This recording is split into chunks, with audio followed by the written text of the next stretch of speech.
¿Qué tal? Muy buenos días a todo nuestro auditorio que nos sigue a través de la transmisión en nuestra página oficial de Facebook.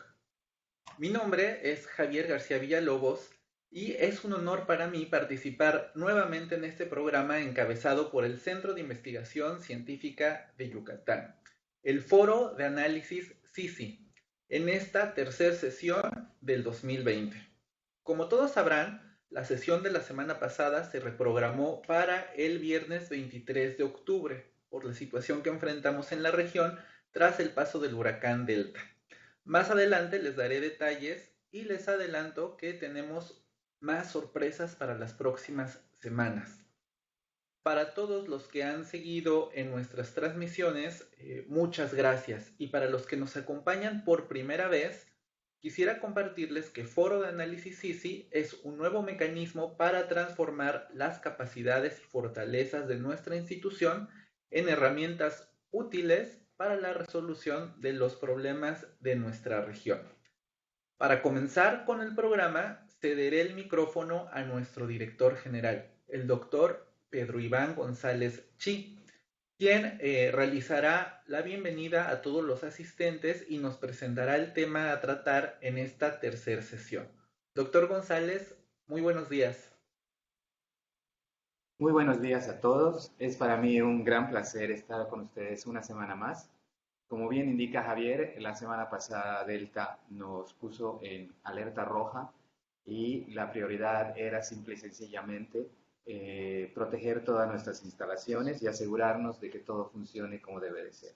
Pero a una semana del fenómeno, pues estamos listos para continuar con esta serie de pláticas que nos han permitido meditar sobre diferentes temas de importancia para la ciencia, la tecnología y la innovación. Quisiera iniciar pues saludando al doctor José Enrique Villa Rivera, quien es hoy nuestro conferencista magistral. Te agradezco, Enrique, tu tiempo y tus palabras. También el doctor Villa es integrante de nuestra Comisión Externa de Evaluación, por lo tanto conoce muy bien el trabajo que sí hacemos. También saludo a la muy apreciada audiencia que nos acompaña de manera remota y por supuesto a mi querida comunidad CIS. Muy buenos días a todos. En las sesiones previas hemos tenido una enriquecedora reflexión acerca de los impactos que la pandemia ha traído a la comunidad científica.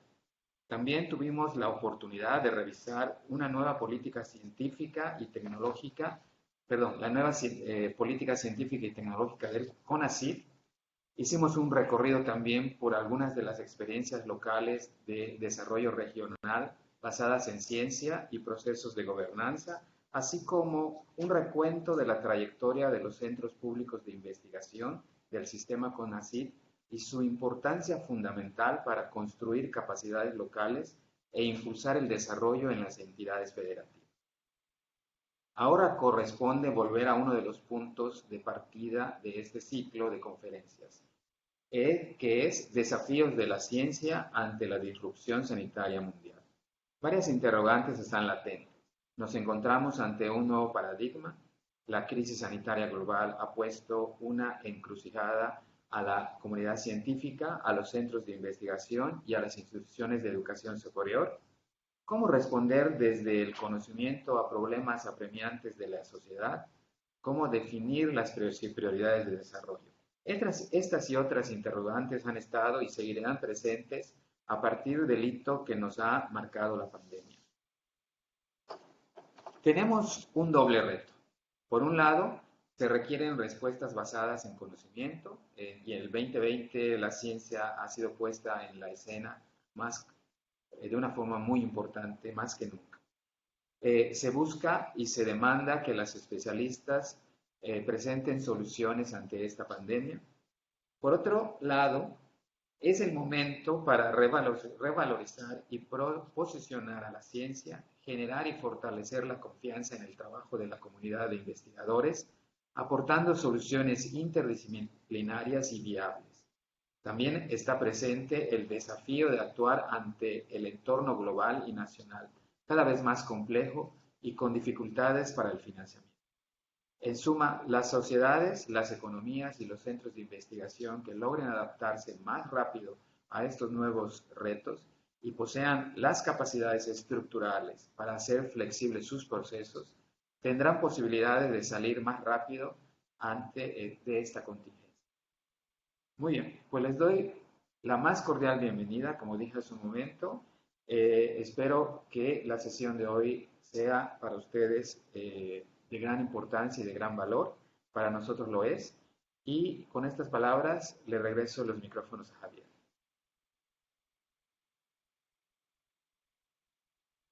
Gracias, doctor. Buenos días.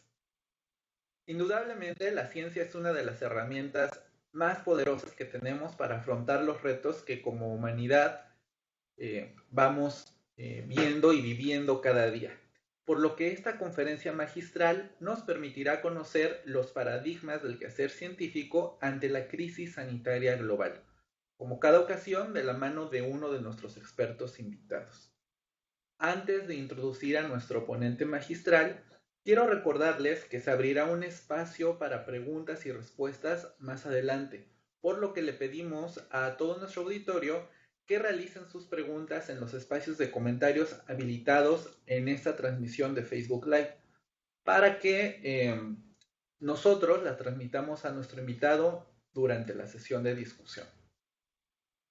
Muy bien, ahora sí quisiera presentarles a nuestro ponente del tema de hoy, el doctor José Enrique Villarribera, quien es integrante de la Comisión Externa de Evaluación del CICI. El doctor Villa cursó estudios de Ingeniería Química Industrial en la Escuela Superior de Ingeniería Química e Industrias Extractivas del Instituto Politécnico Nacional.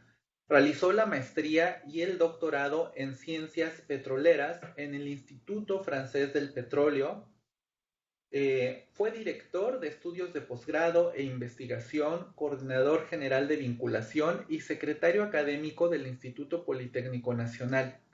Fue nombrado director general de este instituto por el presidente de la República y ratificado por otro periodo consecutivo. También fue director general del Instituto Mexicano del Petróleo y director general del Consejo Nacional de Ciencia y Tecnología del Gobierno Federal. Por su alto desempeño en la conducción de políticas de educación superior, ciencia, tecnología e innovación, ha sido reconocido por diferentes instituciones. Entre ellas, le fueron otorgados los doctorados honoris causa por el Instituto Nacional de Ciencias Aplicadas en Lyon, Francia, la Universidad Nacional de Ingeniería en Nicaragua, la Universidad Autónoma de Sinaloa, la Universidad Autónoma de Chiapas. El gobierno de Francia le otorgó la Orden Nacional de la Legión de Honor en grado de caballero. Recibió la medalla de oro de la Organización Mundial de la Propiedad Intelectual, OMPI. Le fue otorgado el premio de la Asociación Nacional de Universidades e Instituciones de Educación Superior por su aportación a la educación superior en México. La presea Sentimientos de la Nación por el Honorable Congreso del Estado de Guerrero. La medalla Lázaro Cárdenas del Río por el Instituto Politécnico Nacional. Fue presidente de la Asociación Universitaria Iberoamericana de Posgrado para México y el Caribe. Pertenece a múltiples asociaciones de profesionistas en México, entre las que destacan la Academia de Ingeniería, la Academia Panamericana de Ingeniería, el Instituto Mexicano de Ingenieros Químicos, el Colegio de Ingenieros Petroleros, es miembro honorario del Colegio de Ingenieros Civiles y de la Sociedad Mexicana de Geografía e Historia. Fue miembro del Comité Intersectorial para la Innovación del Gobierno Federal. Es presidente del patronato de la Universidad Autónoma Metropolitana. Fue miembro del Consejo Técnico del Centro Mario Molina. Es colegiado en el Colegio de Sinaloa y presidente del Comité Académico del Instituto Tecnológico del Petróleo y Energía. En enero de 2017 fue nombrado secretario de Educación Pública del Gobierno del Estado de Sinaloa. Actualmente es consultor independiente y miembro de la Comisión Externa de Evaluación del CICI.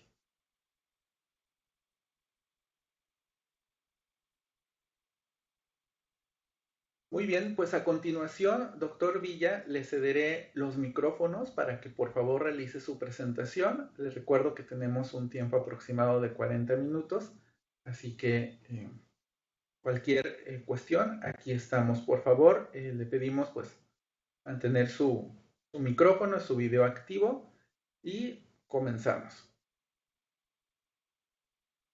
Muy bien, pues muchas gracias. No saben ustedes cuánto me da gusto estar hoy con ustedes ante esta comunidad que conozco desde hace ya una buena cantidad de tiempo, la comunidad del Centro de Investigación Científica de Yucatán. Me tocó verla quizá más de cerca a esta comunidad y a su accionar, a su desarrollo, por supuesto, siendo director general de CONACYT, como se ha comentado. Y por supuesto estar con esta posibilidad de tener una charla con también miembros de la comunidad científica de la región de Yucatán o de la península. Invitado, y quiero agradecer de manera muy sincera la invitación que ha recibido el doctor Iván González Chi para participar en esta serie de pláticas que en el marco de este foro de análisis, me gustó mucho lo que decía nuestro amigo presentador, foro de análisis para transformar. Eso es muy bonito. Las instituciones de educación superior, los centros de investigación son entidades desde que se fundaron, sobre todo las universidades en el medioevo, entidades quizá muy conservadoras, curiosamente, muy conservadoras, pero al mismo tiempo siempre proclives a estar cambiando y a estar adecuándose al entorno. Les recuerdo que si hay algo que ha permanecido en el tiempo, como grandes instituciones, desde la historia de los tiempos, es el ejército, la iglesia y las universidades, curiosamente. Porque después adecuarse y conservarse. Por supuesto, para esto tienen que transformarse y felicito a la comunidad del CICI de organizar este foro para tener algunos elementos adicionales y discutir internamente hacia dónde quiere ir el CICI en el futuro, hacia dónde quiere posicionarse. Voy a abordar esta plática apoyándome en una presentación que hice y que le he denominado Ciencia, Tecnología e Innovación en México. Considero que para poder saber cómo va a reaccionar o cómo está reaccionando el sistema de ciencia y tecnología en nuestro país ante esta pandemia, pero ante otras situaciones, hay que conocer primero cómo se estableció este sistema de ciencia y tecnología en nuestro país. ¿Cuáles son? Si me pasan lo siguiente, por favor. ¿Cuáles son los basamentos del sistema? Por supuesto que no, de manera histórica, voy a comentar con ustedes algunos de los elementos, además por obviedad de tiempo también, más importantes que se fueron estableciendo como instituciones, como organismos, para ir dando cuenta de cómo iba evolucionando el Sistema Nacional de Ciencia y Tecnología en nuestro país. Con esta estructura, hablar brevemente de algunos resultados del sistema de ciencia y tecnología de nuestro país, con algunos de las variables más utilizadas por todos, conocemos bien, formación de recursos humanos, las becas del Sistema Nacional de Investigadores, etcétera. Y finalmente haremos algunas reflexiones ante la coyuntura actual, ante la coyuntura supuesto de la pandemia, que es lo más importante, pero también de la coyuntura en la que estamos pasando en nuestro país en este momento. Si me pasa la siguiente, por favor. Esa sería la estructura. Espero no tardarme más de estos 45 minutos que tengo. Y vamos directamente a la siguiente lámina para hablar de cómo se fue creando los sistemas de ciencia y tecnología. Se van creando con el establecimiento de instituciones de organismos de manera paulatina. No se da todo por decreto de origen, sino que se va trabajando intensamente para ir creando estas estructuras de base que posteriormente son las que le dan fortaleza al Sistema Nacional de Ciencia y Tecnología en nuestro país. Empezamos, por supuesto, este sistema también es un sistema de creación muy reciente. Estamos apenas hablando del siglo pasado, cuando empieza a haber comparativamente con otros sistemas de otros países en el mundo.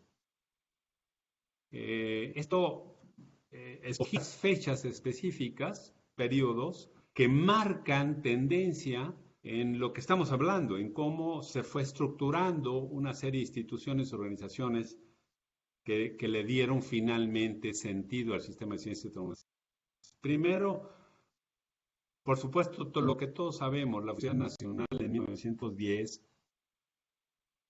y posteriormente la Universidad Nacional Autónoma de México, transformada la Universidad Nacional en Autónoma en 1929.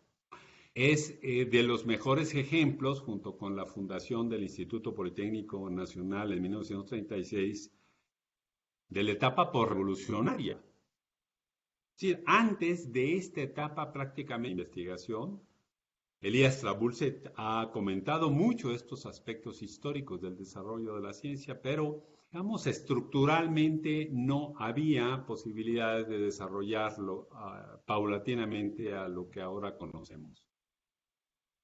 Una aportación, por supuesto, que catalizó esfuerzos para la creación de nuestro sistema es a través de Manuel Vallarta, profesor titular de física del MIT en 1939. Les recuerdo que fue director general del Politécnico Nacional en 1944 y secretario de Educación Pública en 1952, que impulsó notablemente la creación de estas instituciones que estamos comentando. En el gobierno del presidente Lázaro Cárdenas, que fue uno de los gobiernos más transformadores en el sentido de la educación y la creación de instituciones, como el Politécnico en 1936, presidente Lázaro Cárdenas estuvo como presidente de 1934 a 1940, se funda lo que sería quizá la idea que con el tiempo fue transformada en el Consejo Nacional de Ciencia y Tecnología. Se funda el Consejo Nacional de Educación Superior e Investigación Científica, el CONECYT, en 1935. Este fue un órgano de consulta que inspiró, por supuesto, la creación de diferentes instituciones, como el Politécnico Nacional en 1936, pero también que tuvo una influencia directa en la creación, junto con otros organismos, por supuesto, en 1940, del Colegio de México. Recordemos que fue la primera institución fundada de investigación, de docencia, fundamentalmente con la aportación de exiliados republicanos que se integraron a nuestro país después de la Guerra Civil en España. La siguiente, por favor. En esta época, también en este lapso de 1900 a 1960, el presidente posterior a Lázaro Cárdenas, Manuel Ávila Camacho, transforma este consejo que había formado Lázaro Cárdenas y funda lo que se llama CICI, que es la Comisión Impulsora y Coordinadora de la Investigación Científica, que retoma de alguna manera las funciones y las actividades que había desarrollado esta primera comisión. Como también el siguiente gobierno de Adolfo Ruiz Cortines transforma la CICIC y crea el Instituto Nacional de la Investigación Científica, el INIC, en 1950, que era un propósito similar, es decir, cada presidente pretendía dejar una marca específica, por supuesto, reformarse con la entrada de una administración, pues hay que cambiar cosas, por supuesto, pero siempre buscando cómo mejorarlas, ¿no? Se crea la Academia de la Investigación Científica en 1959, organismo que después se transforma en Mexicana de Ciencias en 1996 y empieza un proceso de consolidación o de arranque de la actividad científica en nuestro país. Adelante, por favor. Estos primeros esfuerzos de 1900 a 1960, pues por supuesto eran caracterizados más bien por una intención clara de avanzar en el tema, pero con una capacidad institucional débil aún. No había recursos o bajo presupuesto e impacto limitado. Quizá hemos pasado por estas etapas de manera cíclica, como veremos en algún momento posteriormente, de la misma manera del momento de 1900 a 1960. Adelante, por favor. ¿Cuándo inicia el esfuerzo que conocemos ahora y quizá las nuevas generaciones realmente a que hubiera una política de ciencia y tecnología en nuestro país y posteriormente? Inicia a partir de este momento que señalo, que seleccioné, a partir de 1970 y hasta 1990. El ingeniero Eugenio Méndez de Ocurro, que había sido director general del Instituto Politécnico Nacional, creador del Centro de Investigación y Estudios Avanzados en 1961, 25 años después de crearse el Politécnico Nacional, se crea el Centro de Investigación y Estudios Avanzados del IPN, creado por Eugenio Méndez de Ocurro. Y se crea el Consejo Nacional de Ciencia y Tecnología como primer director general, por supuesto, el ingeniero Méndez, con la función de asesorar y ser el instrumento del Ejecutivo Federal para la implementación de la política de ciencia y tecnología de nuestro país. Por supuesto que al crearse se le dota de un instrumento jurídico, que fue la ley para coordinar y promover el desarrollo científico y tecnológico en 1985, y en este momento de los 70 a los 90, posterior ya casi llegando a los 90, se sectoriza al Consejo Nacional de Ciencia y Tecnología en la Secretaría de Programación y Presupuesto. Como podemos ver, este momento fue muy importante para el desarrollo científico y tecnológico en nuestro país. Se tenían ya recursos etiquetados para el propósito fundamental en el arranque de la política, el inicio de la política, como lo señalo, que era hacer lo que el CONACYT ha hecho muy bien a lo largo del tiempo, establecer programas para la formación y desarrollo de los recursos humanos que ha tenido nuestro país, y la creación de infraestructura y el fortalecimiento de las instituciones de educación superior con laboratorios de investigación a través del equipamiento científico. Se establece en 1971 el programa de becas de posgrado.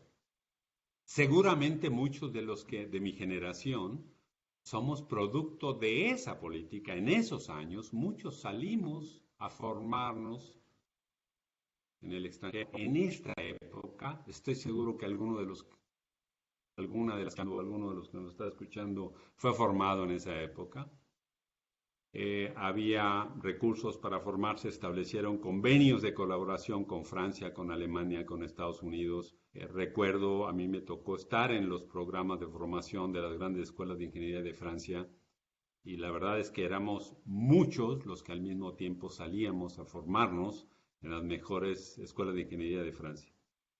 Se crea en 1984 también, en este mismo periodo, el Sistema Nacional de Investigadores. Aquí vale la pena detenerse un poco.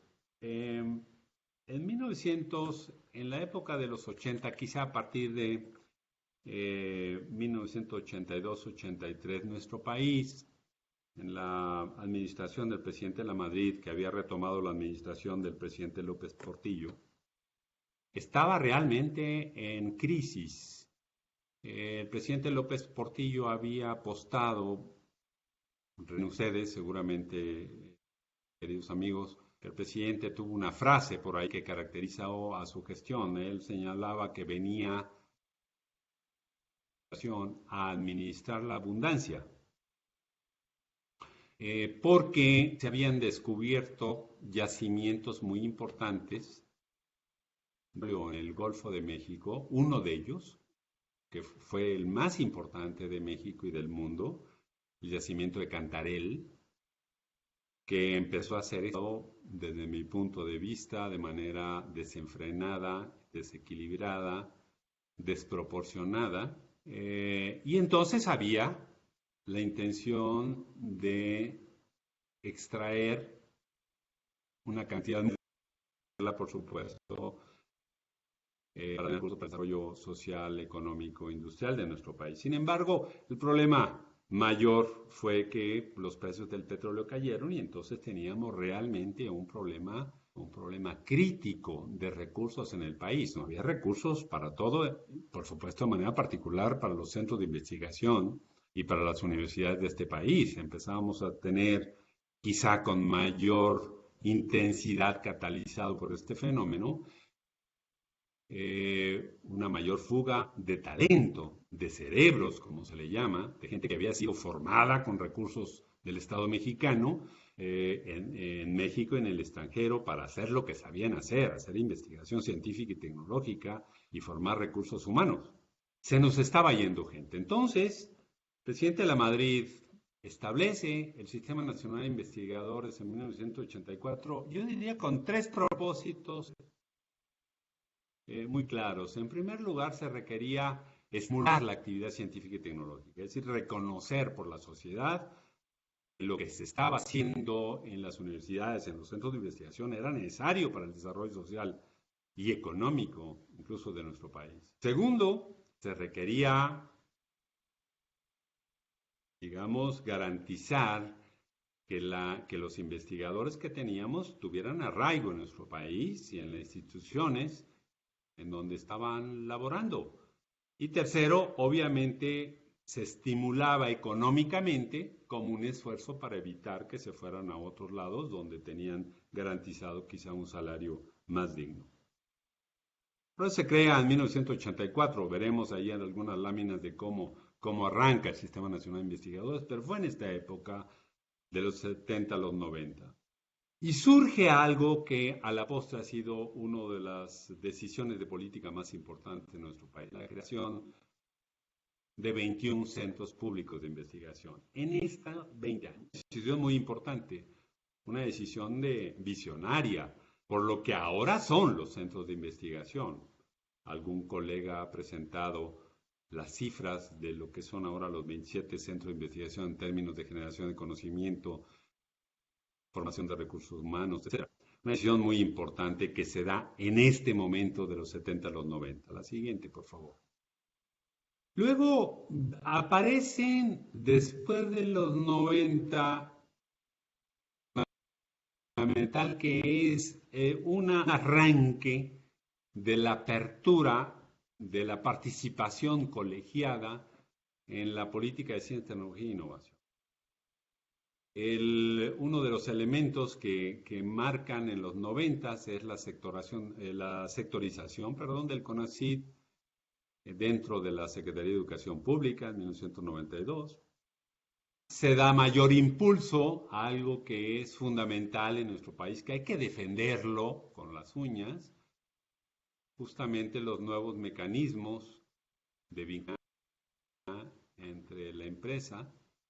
Se fortalecen sin duda los sistemas de evaluación por pares, que ha sido fundamental para todo el proceso de transparentar la aplicación de recursos en los proyectos de investigación y en la evaluación dentro del Sistema Nacional de Investigadores. Se introduce de esta manera la descentralización y un aspecto asociado a la calidad como elementos distintivos de esta política. En 1991 se crea el Padrón Nacional de Posgrados de Excelencia, antecesor, por supuesto, del PNPC. En 91 se pasa de aquellos programas que se establecen en 1970 a este esfuerzo de focalizar recursos públicos para mejorar y fortalecer el posgrado nacional. Hay un seguimiento del impulso al desarrollo de infraestructura, se crean nuevos centros adicionales para llegar a 27 centros de investigación. Se crea el Fomento a la Investigación Científica y Tecnológica en 1999, con algunos elementos en donde participan de manera activa también el sector empresarial, este nuevo enfoque, vinculación con el sector productivo y la competitividad, nuevos mecanismos de financiamiento a través de fondos concursables que se definen, la figura de Centro Público de Investigación como organismos descentralizados, ¿no? Que seguramente es necesario revisarla, con un poco más de margen todavía, pero todavía con limitado margen en las decisiones internas. Esto caracteriza a la época de los 90. Si me pasan la siguiente, por favor. Pasamos de esta época a una etapa muy importante que fue un momento de transición en el sistema político mexicano. Pasamos de un gobierno, de unas características de un gobierno saliente a un nuevo gobierno, de un nuevo partido.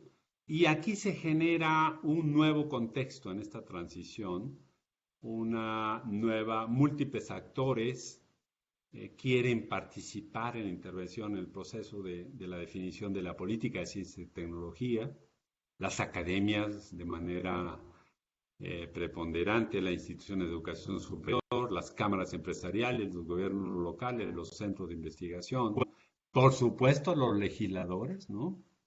Algunas fundaciones, para intentar que la hechura de la política institucional de ciencia y tecnología obedeciera de alguna manera a un proyecto construido de manera colectiva.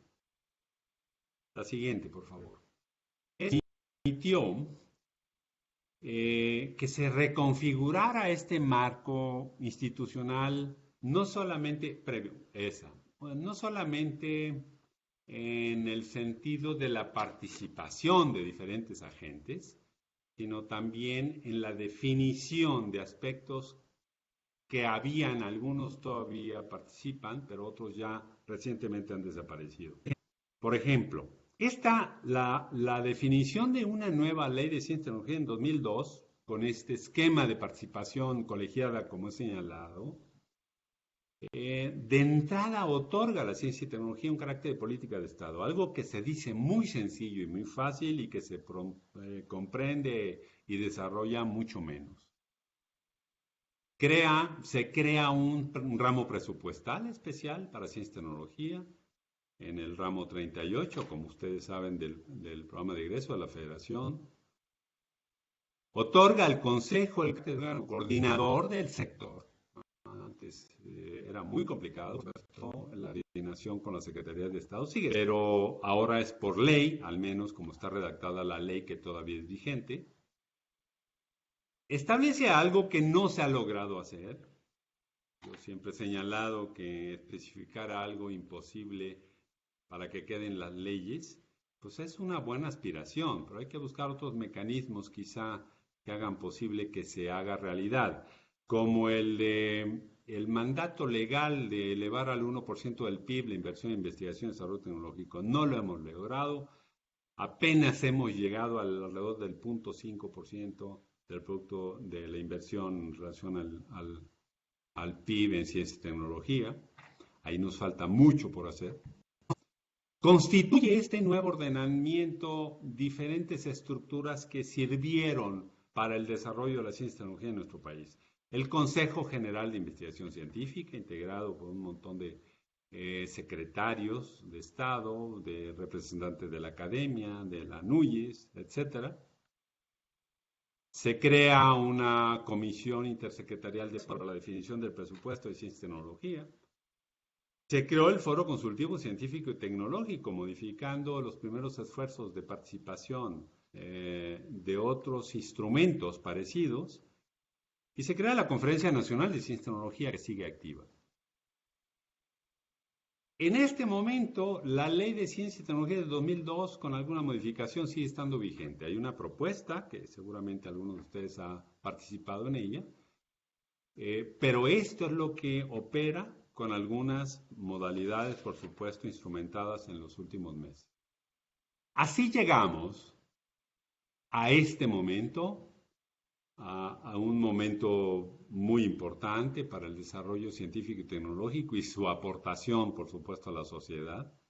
Y yo quisiera pasarme algunos minutos para decirles, adelante, por favor, con esta estructura, ¿cuáles han sido de los principales resultados alcanzados en este tiempo?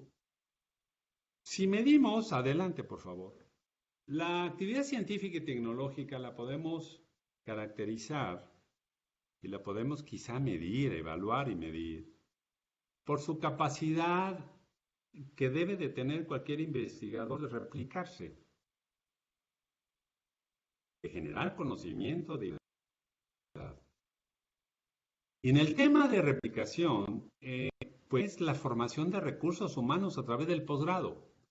Lo que estamos viendo aquí ha sido la evolución en esta gráfica, ha sido la evolución de los posgrados reconocidos por su buena calidad en los últimos 20 años de historia de nuestro país, a través del padrón de excelencia inicialmente de 1991, alrededor de 2001, el programa de fortalecimiento al posgrado nacional de 2002, 2003 al 2009 y lo que actualmente conocemos como el PNPC, el Programa Nacional de Posgrado de Calidad.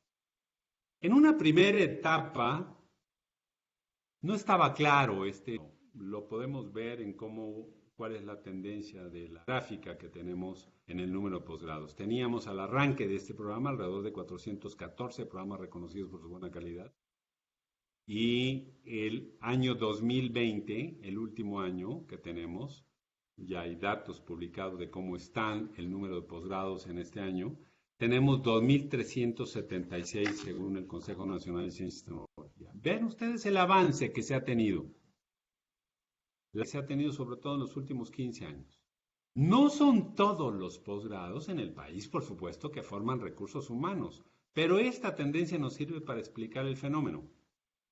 Una tendencia creciente, aplicación de recursos focalizados a aquellos que pueden garantizar cierta calidad y, por supuesto, aplicación de recursos a aquellos programas de posgrado de los centros de investigación, los centros públicos, las instituciones de educación superior, que pueden ser rescatados, fortalecidos y llevarlos a un buen esquema de calidad.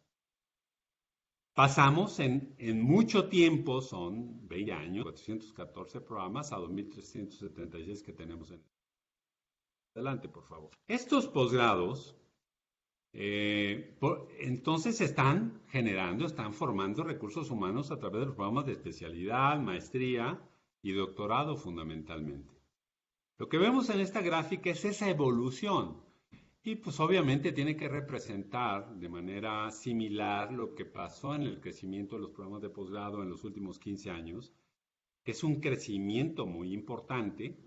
En los primeros años teníamos pocos alumnos becados. Estas cifras que señalo en la gráfica, en 1991 teníamos 5.570 becas administradas a través del CONACYT y en 2019 casi 68.900 becas. Hay por ahí alguna singularidad de 2017 a 2018 que me parece que es más que todo quizá era el cambio de administración, quizá alguna forma diferente de contabilización del número de becas, pero en 2019 se retoma prácticamente la tendencia que se tenía. Esto es el número de personas que estamos formando o que se han venido formando en nuestro país a través de los programas de posgrado de calidad. Esto seguramente es el número de personas formadas en programas de maestría y doctorado que se van a convertir en futuros investigadores en las instituciones de educación superior y a los cuales algunos de los programas establecidos recientemente permitían favorecer con un contrato laboral, que también hay que hablar de eso en su momento. Adelante, por favor. Si el número de jóvenes formándose es importante con los recursos públicos, pues también sigue una tendencia similar el establecimiento y el desarrollo del Sistema Nacional de Investigadores. Miren ustedes, lo que ven ustedes en la gráfica es, del lado del eje de las Y tienen los años de 1984 a 2020 y en el eje de las X tienen el número.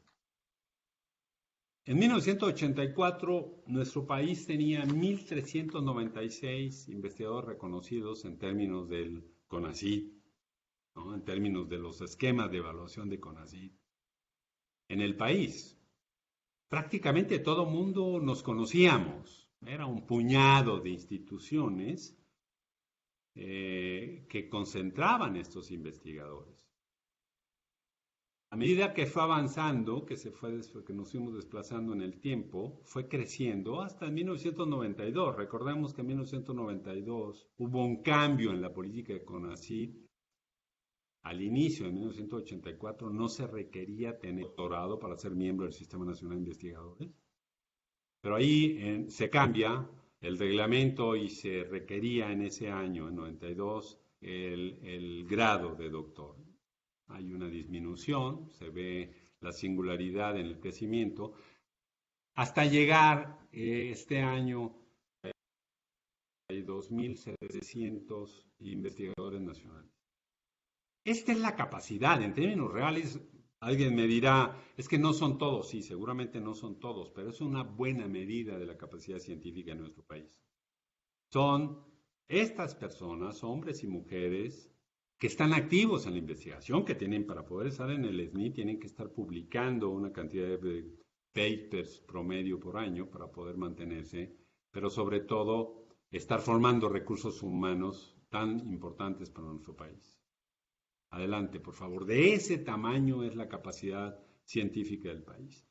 Y lo que vemos aquí es justamente, si está creciendo el número de investigadores en nuestro país, pues es normal, si estamos haciendo bien la evaluación para el ingreso, la permanencia o el crecimiento en el SNI, es normal que haya un crecimiento también del número de publicaciones científicas en los últimos 20. Ven ustedes un crecimiento constante. Hasta el año 2009, con datos muy recientes.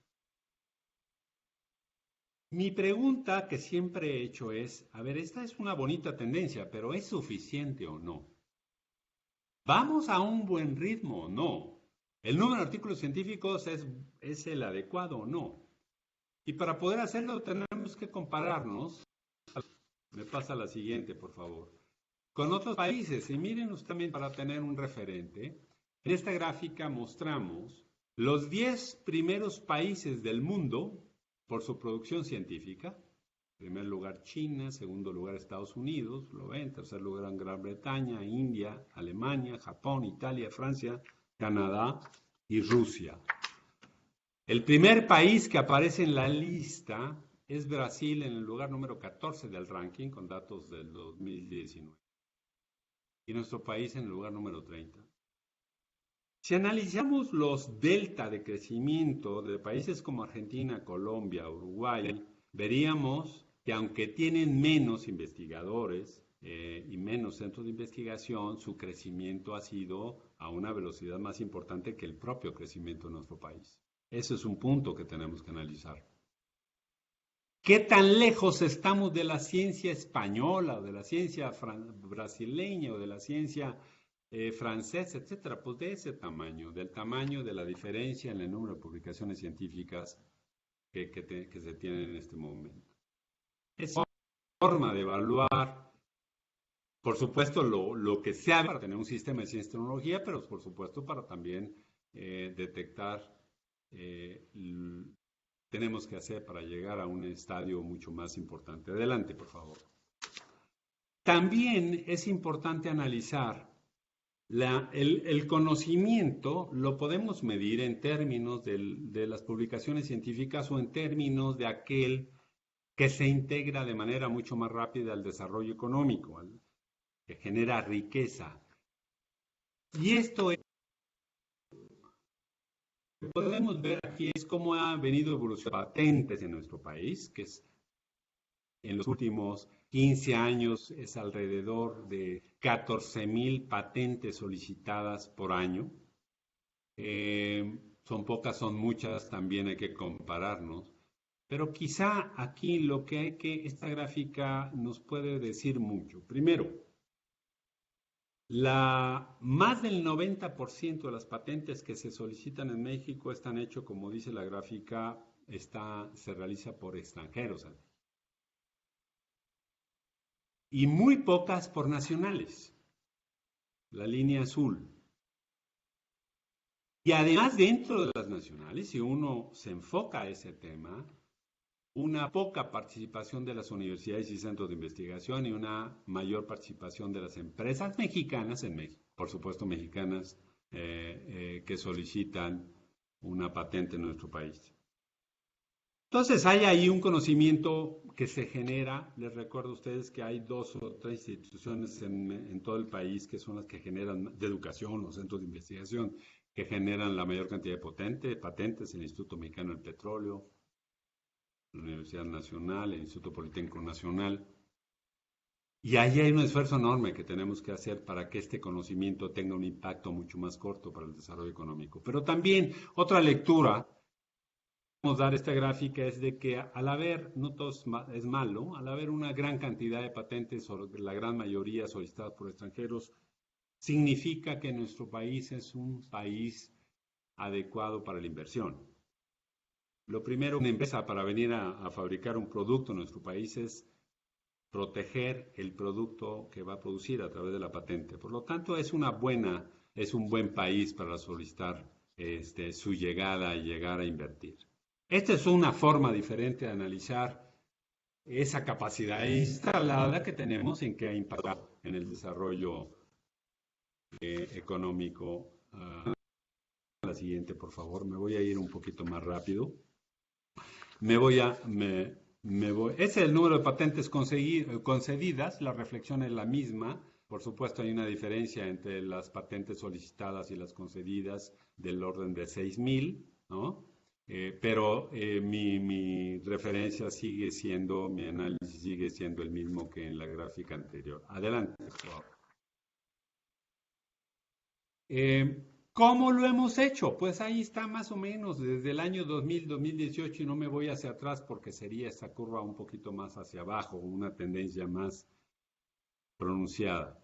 Pues apenas llegado al punto 5, de inversión del país en gasto de investigación y desarrollo experimental, cuando hay una ley que comentamos hace un momento que señala la necesidad de invertir el 1% del Producto Interno Bruto a estas actividades. Y que comparativamente, si me pasan la siguiente, por favor, nos permite compararnos. Aquí no está muy clara, pero les digo de manera muy rápida. En el eje de las Y está la inversión en investigación y desarrollo como porcentaje del PIB. En el eje de las X, investigadores de equivalencia en jornada de tiempo completo por cada 1,000 habitantes de la población económicamente activa. Y el tamaño del círculo es de la capacidad científica, es decir, el número de publicaciones científicas que generaron en este caso en 2016. Vean ustedes a nuestro país, en dónde se ubica, ¿no? Del lado del punto 5 de inversión en I+D y del orden de aproximadamente un investigador de jornada de tiempo completo por cada 1,000 habitantes de la población económicamente activa. Vean ustedes cómo se distribuyen los países. Los extremos del lado derecho, del cuadrante superior derecho, Corea, Israel, ¿no? Por encima del 4% de inversión y alrededor de más de 13 investigadores por cada 1,000 habitantes. México está, pues, más bien en la parte baja comparativamente con otros países. Adelante, por favor. Voy a avanzar en esto, que también tiene que ver con algo que se discute en estos momentos, que es cómo participa México en términos de la competitividad. Me estoy acercando ya al final. Adelante, por favor.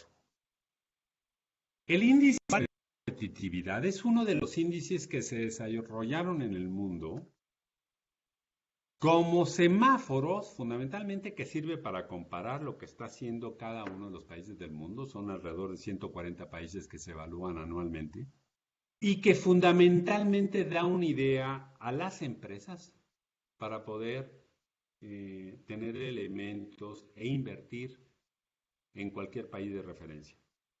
El índice global de competitividad mide diferentes estamentos, ellos le llaman pilares, mide instituciones, infraestructura, adopción de tecnología, estabilidad macroeconómica, salud, etcétera, etcétera, hasta el pilar número 12, que es capacidad de innovación.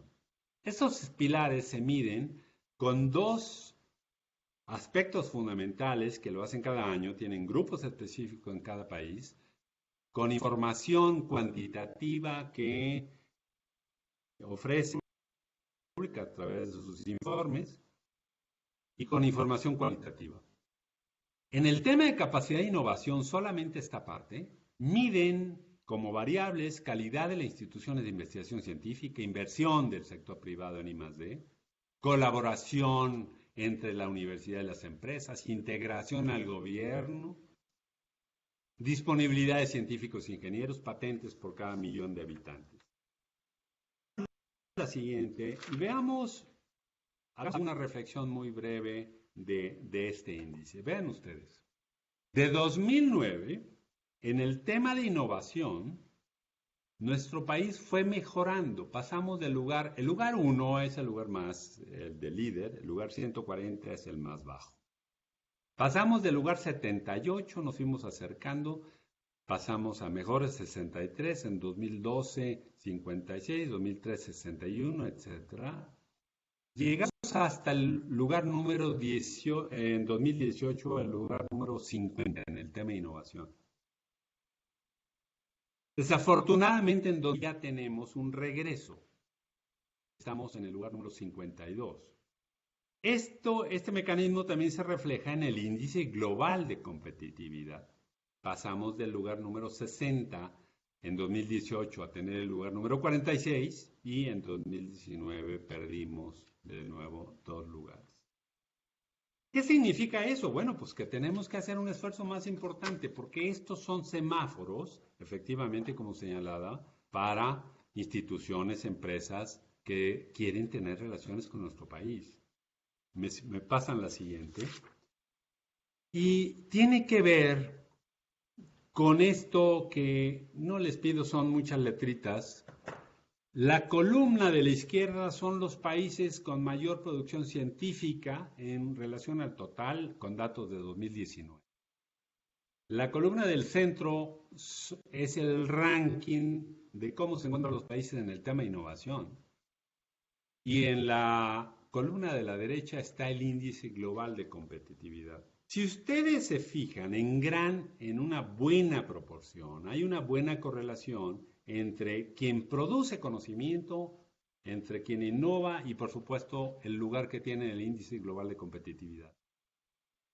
México está en el lugar número 30, habíamos dicho, de producción científica en el mundo, el lugar número 52 en el tema de innovación y en el lugar número 48 en el índice global de competitividad. ¿Y por qué es tan importante esto? Y con esto ya me acerco más al terminar. Adelante, por favor. Porque, adelante, el crecimiento económico, que es un tema fundamental, porque ahí están los recursos que sirven para el desarrollo de la educación superior, la ciencia y la tecnología, la salud, el medio ambiente, etc. El crecimiento económico que tiene que dar cada año está en función de dos variables muy importantes, el crecimiento de la productividad y el crecimiento del empleo. Ustedes pueden tener crecimiento económico creciente, manteniendo constante el crecimiento de la productividad y aumentando el crecimiento del empleo. El crecimiento del empleo lo pueden incrementar en los estados a nivel nacional, estableciendo programas de infraestructura, etcétera, pero tiene un límite. Solo el crecimiento de la productividad permite un crecimiento económico más estable y sostenido a lo largo del tiempo. Pero ¿cómo hacer para que el crecimiento de la productividad influya en el crecimiento económico? Adelante, por favor. Pues hay varias variables que se miden, que son las variables para incidir, para aumentar la productividad, que es incrementar la inversión productiva, mejorar la educación, que tiene que ver con lo que estamos hablando, mejorar el mercado laboral, incrementar la inversión, que tiene que ver fundamentalmente con lo que estamos hablando, mejorar los mercados financieros, y desarrollar esquemas de emprendedurismo y espíritu empresarial. Si nada más tocamos una de estas variables, como el de ir mejorando la innovación, por ahí hay ciertas críticas en el sector, mucho de administraciones pasadas en la innovación, en los programas para incrementar la innovación en las empresas, pero no se toca lo demás, el esfuerzo, el impacto en productividad y en crecimiento económico va a ser muy limitado. Pero es fundamental esa inversión. Pasamos a la siguiente, por favor. Miren ustedes. México, nuestro país, ha avanzado, por supuesto, en múltiples ocasiones con tropiezos, sin tener una idea muy clara de hacia dónde se iba, pero se ha avanzado en términos generales, como he señalado con estos flashazos de cómo se establecieron instituciones y programas para mejorar el sistema de ciencia, tecnología e innovación. Ha avanzado en construir una adecuada capacidad de formación y generación de conocimiento mediante la formación de recursos humanos de calidad y el desarrollo de investigación científica y tecnológica. Sin embargo, como hemos visto también, la velocidad a la que es la más adecuada. Tenemos que avanzar de manera rápida si queremos realmente estar en el concierto de los países que basan su desarrollo económico y social en el conocimiento, o su economía, por supuesto, en el conocimiento. El desarrollo de capacidades nacionales para la ciencia y tecnología han sido procesos complicados, lentos, de carácter multifactorial y por supuesto ha involucrado una gran diversidad de actores, ya lo vimos. Empresarios, políticos, académicos, investigadores, líderes, fundaciones, etc. Pero lo que hay que estar conscientes es de que contamos con un pasado en la materia. Contamos con un pasado en el que podemos apoyarnos. Por supuesto que hay que transformar todo lo que haya que cambiar, pero siempre pensando en cómo mejorarlo, no en destruirlo. Por eso, en la discusión de los marcos legales para la ciencia y la tecnología, en la planeación de los mejores esquemas, como lo está haciendo nuestro Centro de Investigación Científica de Yucatán, hay que hacer participar la mayor cantidad de actores. Lo que se defina, lo que aquí se está definiendo, es muy importante como para dejarlo solamente en unas manos concretas. Me atrevo, por la confianza que tengo con el CICI, a dejar algunas ideas basadas en mi experiencia que se pueden discutir, que se pueden analizar para una futura implementación. Por supuesto, por ejemplo, avanzar en nuevos esquemas de gobernanza para los centros de investigación. Podemos tomar los ejemplos de la Sociedad Max Planck, el Consejo Superior de Investigación Científica de de España, la CSIC, el Consejo Nacional de la Investigación en Italia, el CNRS en Francia, el Consejo Nacional de Investigación Científica, tomando las mejores cosas que hayan pasado allá y tratando de implementarlas en nuestro país con esta experiencia, este pasado que se ha tenido. Me parece que investigadores, pero pienso que la premisa fundamental para la organización del SNI es con la idea de fortalecerlo y dotarlo de sustentabilidad en el futuro.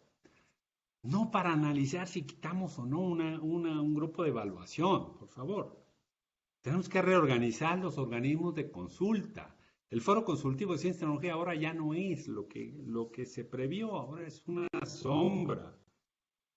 El Consejo Consultivo de Ciencias, por supuesto. Pero lo más importante, con el apoyo de la comunidad científica, es avanzar en que se logre un recurso creciente para llegar al menos al 1% del PIB en apoyo a las actividades científicas y tecnológicas. Estas son algunas de las ideas, pero terminaré con este tema asociado a la pandemia. La pandemia de COVID-19 ha sido un gran disruptor para la investigación y la educación universitarias a corto plazo. pero también va a tener sin duda un impacto a más largo plazo. A corto plazo, la pandemia ha provocado el cierre de laboratorios de investigación y la interrupción del trabajo de investigación, lo que ha tenido un impacto inmediato en las trayectorias de investigación de estudiantes de maestría y doctorado y por supuesto de los académicos que contaban con recursos financieros con plazo fijo. Las conferencias y reuniones virtuales como esta se han convertido en la norma, al igual que la educación en línea.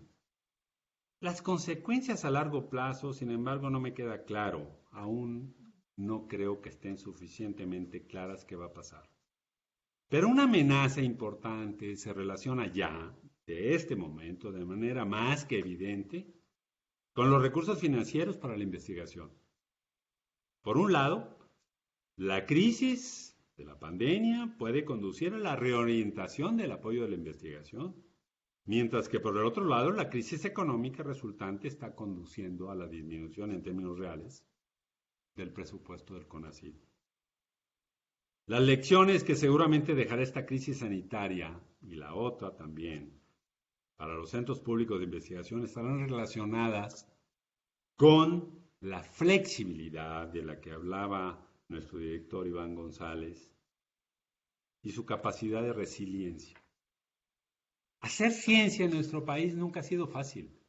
Nunca se ha tenido las condiciones necesarias, suficientes para hacer buena investigación. Podemos decir que los investigadores de nuestro país tienen una gran dosis y capacidad de resiliencia. Me parece que ahora va a ser todavía mayor esta capacidad y por supuesto una flexibilidad mayor para adaptarse a los cambios. Pero también estoy convencido que reforzará más que nunca este espíritu que caracteriza a nuestros investigadores: colaborar. La colaboración será el común denominador para estrechar relaciones con nuestros pares en otras universidades del país, en otras universidades del mundo y encontrar formas de compartir los pocos recursos que se tienen. Y para estar a tono con la circunstancia, terminaré esta participación con una frase de Winston Churchill. Nunca dejes que una buena crisis se desperdicie. Muchas gracias. Espero haber logrado las expectativas que ustedes me habían solicitado. Estoy para servirles.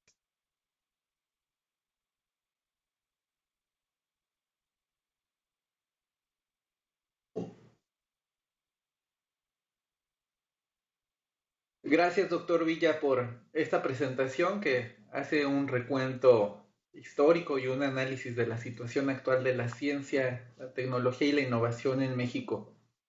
Tenemos comentarios de nuestro auditorio con felicitaciones para el CICI por esta iniciativa, pero sobre todo para usted por esta excelente presentación. Si le parece bien, pasaremos a la sección donde damos voz justamente a nuestros asistentes. Le leeré algunas preguntas y le pediría que nos apoye con sus respuestas. Pues el auditorio está muy interesado en la charla. La doctora Dalila Aldana le deja un mensaje especial. Una presentación data de un gran chavalier. Y una pregunta, la primera. ¿Existe alguna posibilidad de que la política actual de ciencia, tecnología e innovación del gobierno cambie? ¿Y cómo cómo pueden contribuir los científicos a este cambio? ¿Qué acciones ayudarían desde su óptica para hacer este cambio de timón? Muy bien.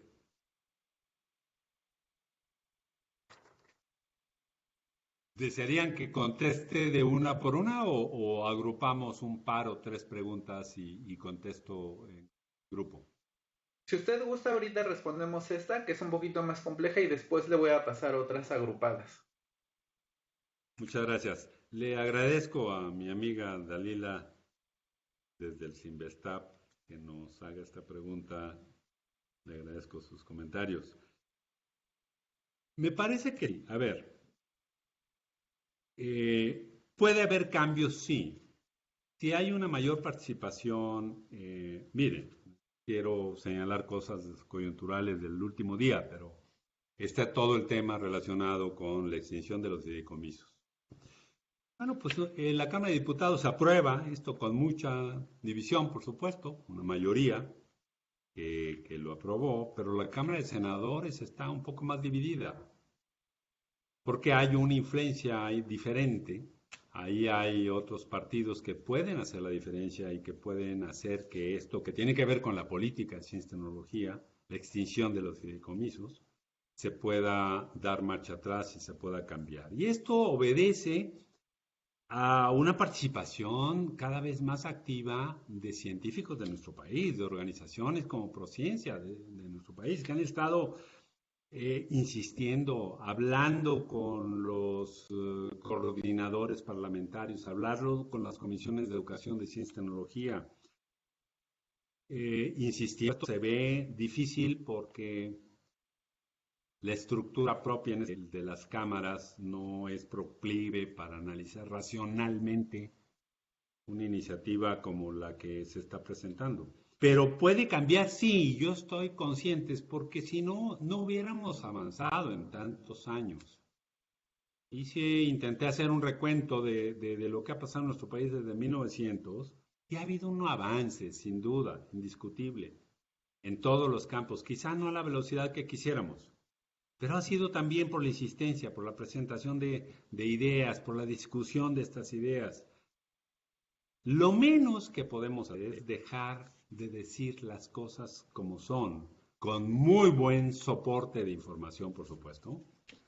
Alguien me preguntaba recientemente, a ver, ¿tú estás de acuerdo en la extinción de los fideicomisos? Yo le dije, a ver, vamos hablando en claro.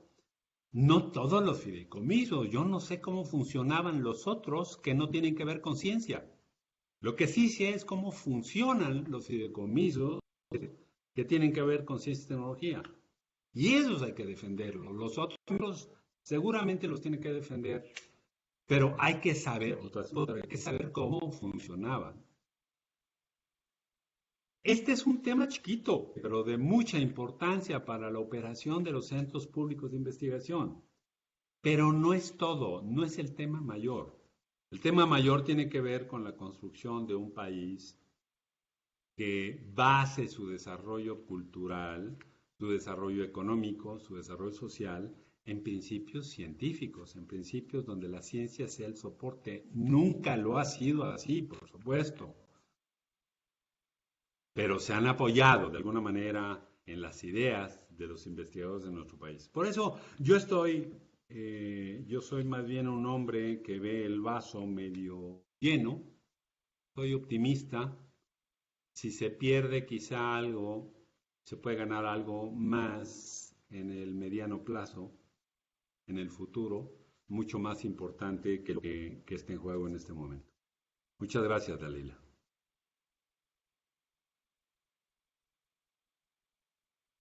Gracias, doctor. Si le parece, ahora sí vamos con un par de preguntas. Estas dos tienen que ver con ciertos análisis de lo que nos presentó. La primera de ellas es del doctor Manuel Martínez Esteves, y él plantea que en China se contabilizan todas las publicaciones de los ciudadanos chinos en todo el mundo. Estados Unidos, por ejemplo, contabiliza además las publicaciones de esos ciudadanos chinos en Estados Unidos.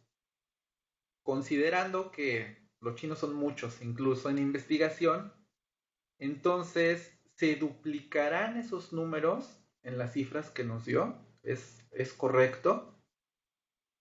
Y la segunda pregunta, o la siguiente, es de Patricia Muñoz, y ella nos dice: sabemos que la burocracia por la que transitas para lograr una patente en México te lleva a años de espera. Este es un factor muy importante para el bajo número de patentes reflejadas en el país, y quisiera conocer su opinión al respecto. Muy bien. A ver, yo le diría a Manuel, las estadísticas que yo presenté de publicaciones científicas provienen de un esfuerzo de un grupo de investigación que se dedica a hacer eso, que es Scopus en España, con recursos del Ministerio de Ciencia, etcétera, muy importante para muchos países, sobre todo América Latina, porque no tenemos algo similar. Y tiene una metodología, yo les ruego por ahí meterse a la página web de Scopus, que define de qué manera hace su consulta anual sobre el número de publicaciones científicas. Habiendo leído eso, me parece que hace una consulta sobre la producción científica basada en la generada en las instituciones universitarias de cada país y en los centros de investigación, así como de las empresas, que también en algunos países como Estados Unidos, o Alemania o Francia, generan publicaciones científicas, y por supuesto del sector salud. Entonces, no me queda claro de que esto pudiera duplicarse en función de cómo cuentan el número de publicaciones científicas, si es que cuentan a los ciudadanos, independientemente de dónde estén, pero guardando su origen. Me parece que no es así. Una buena reflexión, si ustedes se fijaron en la lámina de donde está China, por supuesto, en el número 1 de producción científica, obviamente tiene que ver con la talla del país, el número de habitantes, el número de investigadores que tiene, pero si se fijan, no aparece en la columna de innovación y no aparece ni siquiera en los 20 primeros lugares del índice global de competitividad. Y tiene que ver con el tipo de economía que se genera en esos países. El tipo de economía comparativamente con Alemania, con Estados Unidos, con los demás países que ahí se encuentran. Aunque es, por la talla de país, el primer país del orbe en la generación de conocimiento científico, como se dice. Le contesto a mi amiga Patricia Muñoz y les mando tanto como a Manuel Martínez un fuerte en relación al tema de patentes. Tiene razón. A ver, una pregunta que nos debemos de hacer es, si medimos la producción científica y la comparamos con el número de patentes, o sea, ¿se acuerdan que andamos del orden de 28,000, un poquito alrededor de 28,000 artículos científicos por año y solamente hay del orden de 8,000 patentes que se generan al año en nuestro país? Eso tiene que ver con un problema estructural. Efectivamente tiene que ver con el asunto de la parte, digamos, práctica. Se ha mejorado mucho, tengo que decirlo. Anteriormente había que esperar 4 o 5 años para una patente nacional para que se otorgara o para que se dijera que no pasaba las diferentes etapas que tiene que pasar una patente. Pero por el otro lado, tiene que ver en la inversión que hace la empresa nacional en ciencia, en tecnología e innovación como una decisión rentable para su negocio. Pues no sé, no, comparativamente con otros países, la inversión es muy baja.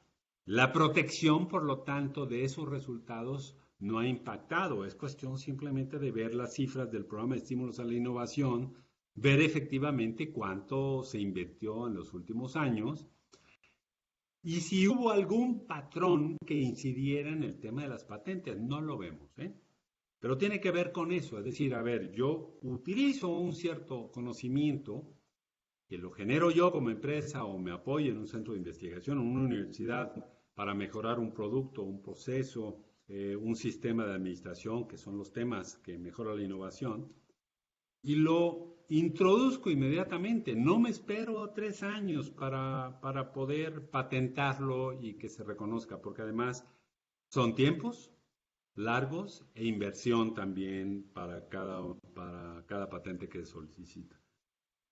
Sí, hay un tema relacionado con eso, pero es mucho más estructural, relacionado con los tiempos de espera, por supuesto, pero es más estructural en términos del desarrollo de las propias empresas de nuestro país.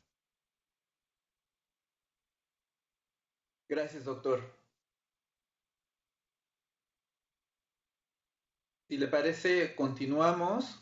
Eh, Hay algunas preguntas más. Voy a tratar de eh, agruparlas. La doctora Marina Vera pregunta,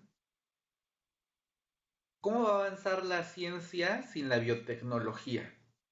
Si bien está incluida en otras ciencias, el nombre es importante.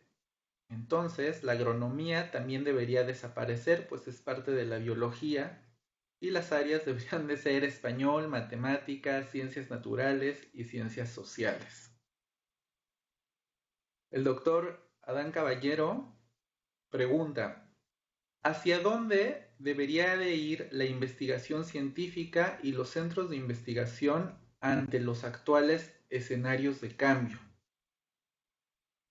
Y un poquito más específica, Vale Caro quisiera preguntarle qué recomendaría para el CICI: subir la publicación de artículos y patentes o mayor formación en recursos humanos. Muy buenas preguntas.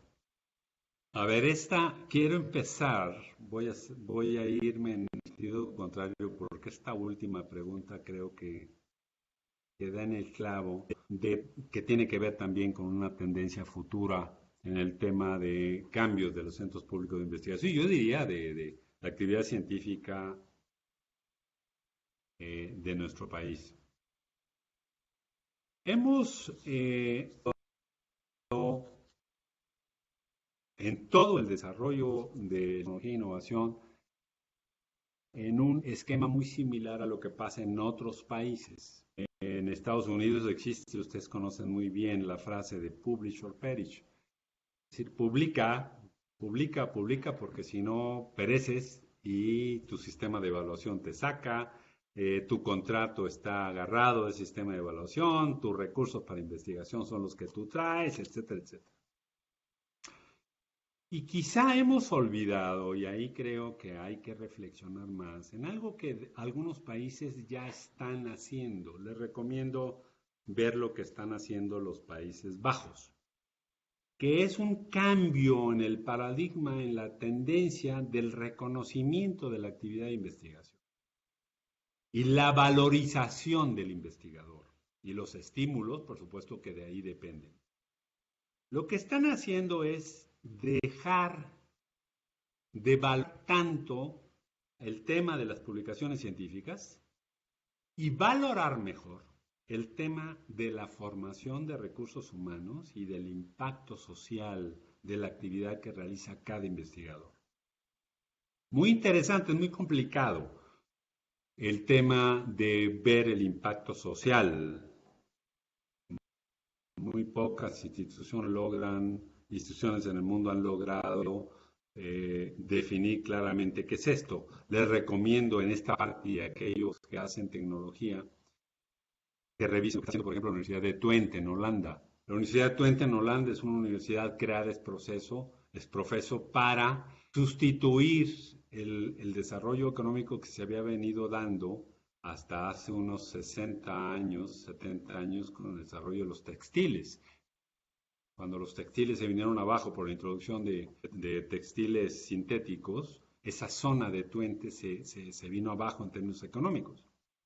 El gobierno estableció esa universidad justamente para acelerar el desarrollo económico y social de esa zona. Y estableció una universidad que tiene como fundamento otros que no es la universidad o el centro de investigación cotidiano que encontramos. Es decir, el impacto social ahí se mide por la actividad del investigador en la generación de riqueza, fíjense. A ver, ¿cuántas empresas ayudó a generar esta investigación? ¿Cuántos impuestos ayudó a generar? ¿Cuántos recursos humanos ayudó a que se formaran y cómo se están desempeñando en la industria? Etcétera. Creo que es buen momento de repensar sistemas de valorización y de incentivos del investigador en nuestro país. Es complicado y, por supuesto, no es nada sencillo de amasar. ¿Cómo favorecer? Se ha venido haciendo de alguna manera. En el SNI, por ejemplo. Estimular el desarrollo de la docencia.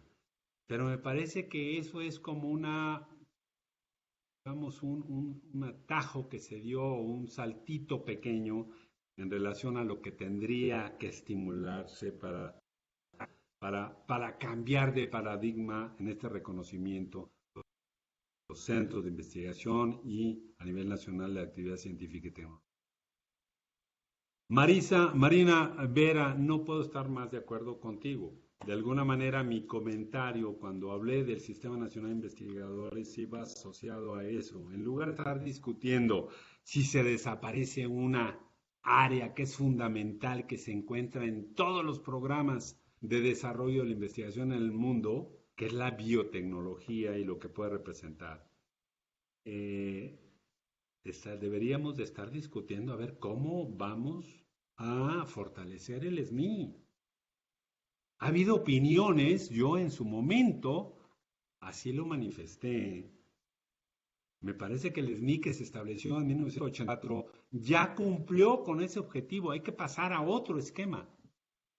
No hay que desaparecer el concepto de estimular la investigación, reconocer el trabajo del investigador en las instituciones de educación superior y los centros de investigación. No, eso no se plantea, sino que ahora, a ver, el presupuesto de CONACYT cada vez más va para la parte de formación de recursos humanos y apoyar la actividad científica y tecnológica se va disminuyendo porque va creciendo. Y qué bueno que crezca más el SNI. Alrededor del 30% de CONACYT es para formación de recursos humanos, o sea, becas, posgrados, y luego sigue el Sistema Nacional de Investigadores. Bueno, me parece que hay que buscar un nuevo esquema. Un nuevo esquema puede ser el que eso se transfiera con los recursos, por supuesto, a la institución de educación superior, establezcamos un mecanismo nacional de evaluación. Me parece entonces que hay que irnos a la parte fuerte y no a la ideología, no a la parte que sesga. La ciencia es universal, la ciencia es abierta. Pongamos en duda las cosas de la biotecnología cuando tengan sustento científico, sí, por una cuestión ideológica. Por lo tanto, yo estoy de acuerdo con usted, me parece que no hay que, digamos, meterse en andar cambiando esas cosas, hay que pensar en otras cosas que den sustento mayor al del Sistema Nacional de Investigadores. Y Adán le contestaría, ¿cuál debe ser la tendencia de que hay tantas cosas que podemos hacer en los centros públicos de investigación? Primero, algo que es fundamental y que ustedes están haciendo es de manera colectiva participar en una discusión de hacia dónde podemos ir. Y eso tiene que ver con, de entrada, hay que plantearse la posibilidad de hacer las cosas que vienen haciendo y que saben hacer con calidad. Generar conocimiento con calidad, generar recursos humanos con calidad. Y lo que es necesario probablemente es orientar o reorientar líneas de investigación para que pudieran en más corto plazo tener un impacto en el desarrollo social, en el caso del Sisi, en la península. Yo veo al Sisi como un gran atractor de jóvenes para formarse en el Sisi de la zona de la península, pero sobre todo también de Centroamérica. Nosotros tenemos un compromiso con Centroamérica y el Caribe, porque en la medida en que les ayudemos a formar recursos humanos con calidad, ya evitamos que se vengan a buscar pues mal pagados a México o que nos agarren como tránsito para Estados Unidos. Ayudémosle como lo hemos hecho en el pasado, de formar médicos que venían a México, formar ingenieros, hacer estancias en empresas nacionales como Pemex, en siderúrgicas, etcétera, como se hizo en el pasado. Pero la formación de recursos humanos es indispensable. ¿Por qué no tener un programa en el Sisi en donde a lo mejor el 10% de los alumnos totales del Sisi sean extranjeros y sobre todo de Centroamérica y el Caribe? Una orientación que podría tener. Pero me parece que con esa responsabilidad social y esa convicción que tiene todo el personal del Sisi y los otros de la región, de manera colectiva podemos encontrar el rumbo.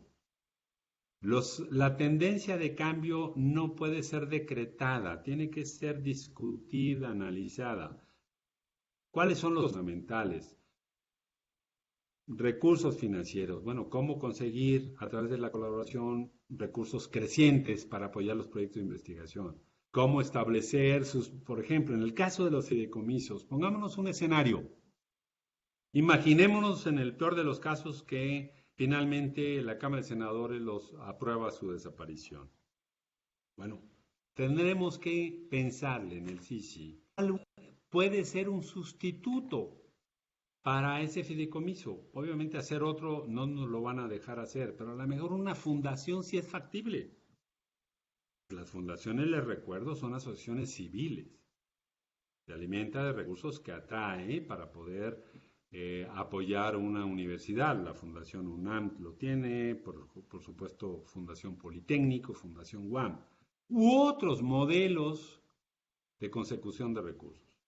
Lo mismo tiene que ver con programas orientados a fortalecer las vocaciones científicas de los jovencitos, de los niños y los jóvenes en la región. El esfuerzo que están haciendo ustedes hay que magnificarlo. Hay que atraer mucho más jovencitos a que vayan a conocer al CICI, los laboratorios, y que vayan a hacer prácticas los jóvenes de licenciatura. Hay que encontrar recursos, por supuesto, para poder hacerlo.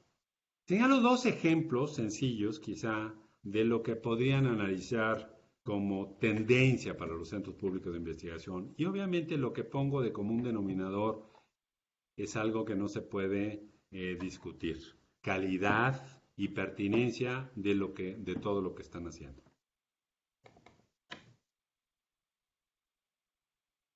Gracias, doctor. Tenemos muchos comentarios, muchas preguntas. Realmente lo que nos está compartiendo ha generado una muy buena discusión en nuestro foro. Voy a leer las últimas 3 preguntas, si le parece bien, para ir concluyendo esta sesión. Ricardo Álvarez pregunta, ¿cuáles considera que serían los principales indicadores de innovación? La maestra Rosaura Martín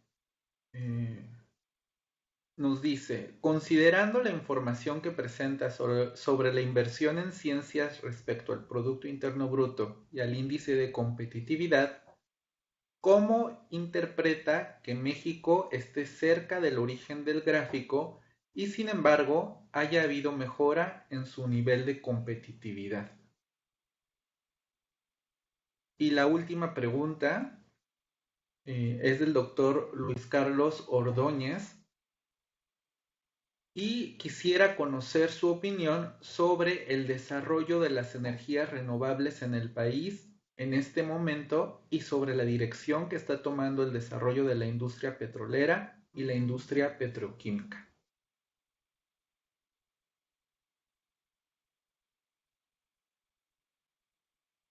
Muy bien. Pues muchas gracias a mis colegas por esas interesantes, siempre y además comprometidas preguntas.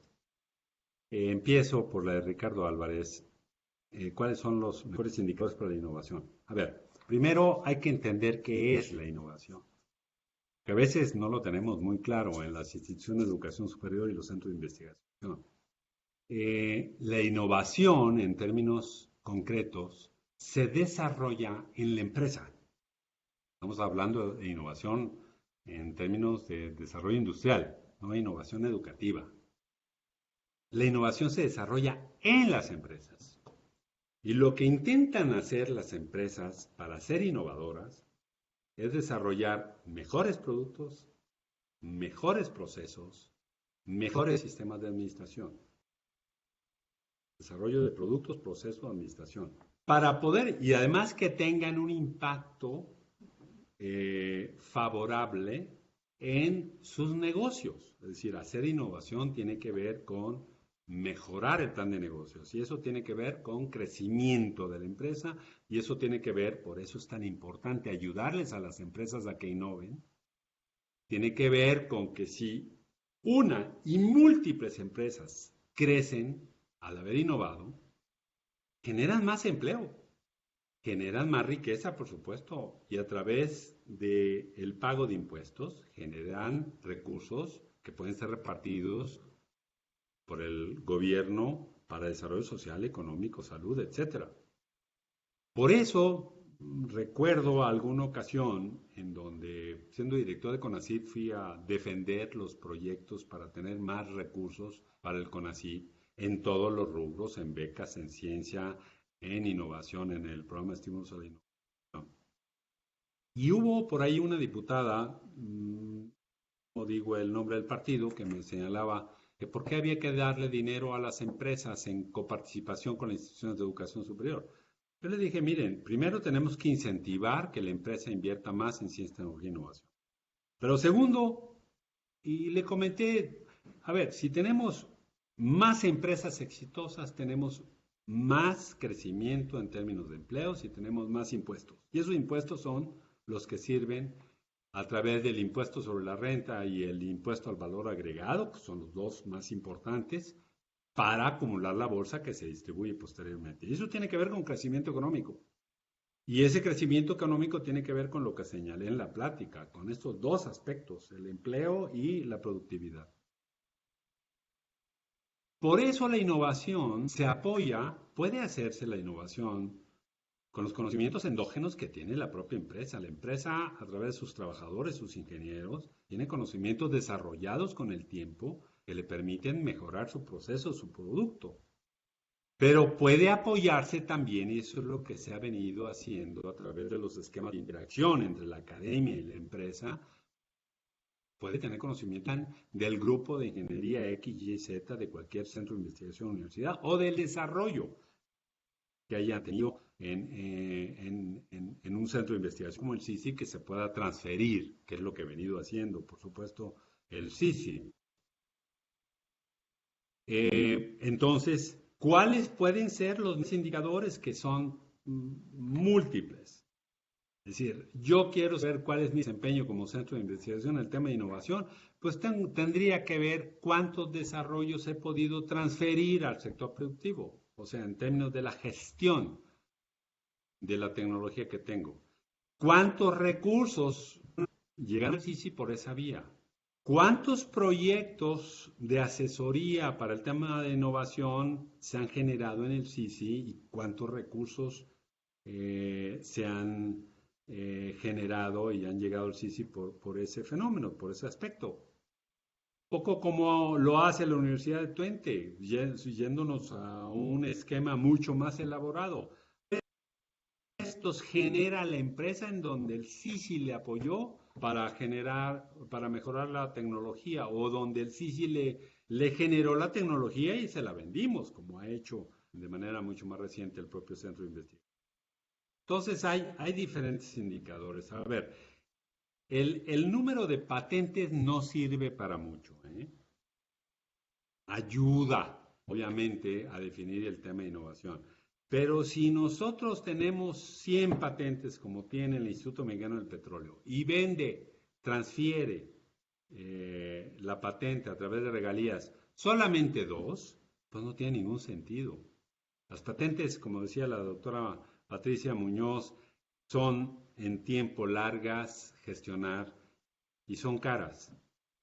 Por lo tanto, dinero en una patente donde no se tenga garantía de que alguien esté interesado y que nos lo va a comprar, eso es un tema medio perdido. Eso, la gestión de patentes es delicado, por supuesto. Entonces, en el tema de innovación hay muchos indicadores que se pueden establecer. Habría que ver cuáles son aquellos que, acoplándose a la estructura del CICI, a la orientación de los proyectos, son los más adecuados para su desarrollo. Hay mucho en términos de publicaciones que se pueden consultar. Y finalmente, la segunda pregunta relacionada con el tema de competitividad y el índice global y innovación. ¿Y por qué? A ver, México no aparece en lugar número 30 de la capacidad científica en términos del número de artículos científicos que genera. En el tema de innovación, en el índice de innovación, ya no estamos en el lugar número 30, no hay una correlación directa. Estamos después de los 50. Pero recordarán que en el tema de innovación, en el índice de innovación, no solamente tiene impacto el número de publicaciones científicas que genera ese país, sino también tiene impacto preponderantemente la calidad de las instituciones de investigación.